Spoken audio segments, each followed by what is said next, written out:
Hi hello welcome to India next. నేను మీరాని.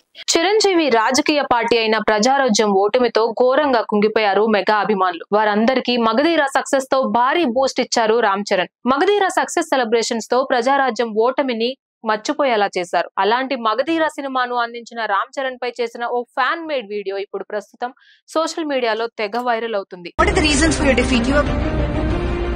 అప్పుడొచ్చినాడు దొరా megastar Chiranjeevi గారి తనయుడు. కేవలం 33 సెకండ్లు ఉన్న ఈ వీడియోలో ప్రజారాజ్యం ఓటమి, పవన్ కి వరుస ఫ్లాపులు వచ్చిన సందర్భాన్ని చూపిస్తూ అప్పుడొచ్చాడు దొర అంటూ రామ్ చరణ్ కి సూపర్ ఎలివేషన్ ఇచ్చారు. చిరుత సినిమాతో ఎంట్రీ ఇచ్చి మగధీరతో ఇండస్ట్రీ హిట్ కొట్టిన రామ్ చరణ్ కి ఇందులో ఇచ్చిన హైప్ మామూలుగా లేదని చెప్పాలి.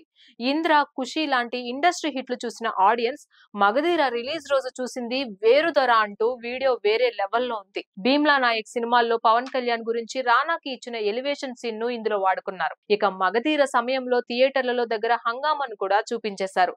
ఇక వీడియో చివరలో ఐకాన్ స్టార్ అల్లు అర్జున్ చెప్పిన డైలాగ్ మామూలుగా పేలలేదు. రామ్ చరణ్ ఇవాల్టి నుంచి నెంబర్ 1 అంటూ బన్నీ చివర్లో చెప్పారు. ఇలా 33 సెకండ్లు ఉన్న ఈ వీడియో రామ్ చరణ్ ఫ్యాన్స్ కి పూనకాలు తెప్పించేలా ఉంది. ఇలాంటి మరిన్ని వీడియో అప్డేట్స్ కోసం please subscribe to India next.